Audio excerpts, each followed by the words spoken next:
Dans cette vidéo, nous allons nous focaliser sur ImageFX, une nouvelle plateforme proposée par Google qui permet d'expérimenter la puissance d'Imagen 3, le nouveau modèle de génération d'images de Google. Je vais cliquer sur J'ai de la chance pour générer très rapidement un prompt. Donc là, on voit qu'il propose un prompt d'un beagle français qui s'assied dans un café parisien, qui mange sa nourriture favorite en regardant les gens marcher dehors sous la pluie.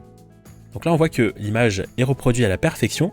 Voilà, on en a même 4. Et franchement, je peux vous le dire, à mon niveau en tout cas, je trouve que les résultats sont très corrects. Pour de la génération d'images, on est sur un niveau de réalisme qui est très propre. Donc là, clairement, on voit qu'il y a une amélioration considérable au niveau des générations d'images. Alors évidemment, on aura toujours des petites subtilités comme le texte ici qui peut être un petit peu chaotique, quoique on peut encore ne pas y faire attention. Donc là, on peut choisir parmi différentes options. Par exemple, si je veux d'autres formats, je vais pouvoir venir les choisir ici. Et je vais pouvoir également verrouiller la graine. Alors ce qu'on appelle la graine, c'est ce qui permet d'identifier avec un identifiant ces images. Donc typiquement, ça va me permettre d'avoir des résultats similaires.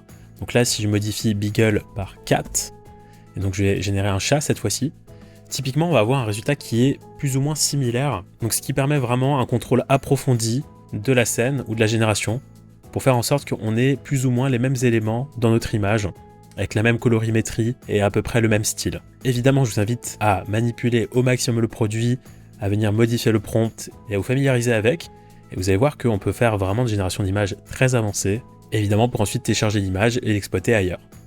Donc on voit que ça marche super bien, on voit vraiment le chat qui tient dans la main son déjeuner, donc ça c'est super. Voilà, donc je vous invite vraiment à tester, à manipuler, et à faire votre propre avis sur ce produit que je trouve vraiment plutôt bien réalisé et qui tourne grâce à Imagen 3. Depuis les paramètres de votre compte, vous allez pouvoir accéder à votre bibliothèque en cliquant sur ma bibliothèque, qui vous permettra de retrouver l'ensemble des images générées, et vous allez pouvoir à tout moment cliquer sur une image pour ensuite la remixer, donc en cliquant juste ici, ce qui va vous permettre de vous retrouver sur cette interface, de reprendre le prompt, de retrouver la graine, et donc pourquoi pas ajouter un autre élément dans l'image de cette manière. Donc là je complète le prompt. Effectivement, on voit que ça a ajouté une personne juste à côté du beagle, donc c'est parfait.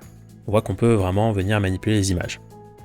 De plus, si vous rendez sur l'option modifier l'image en bas à gauche, et donc venir sélectionner de cette manière une partie de l'image pour modifier, donc en l'occurrence par exemple je vais pouvoir réduire la taille du pinceau et venir sélectionner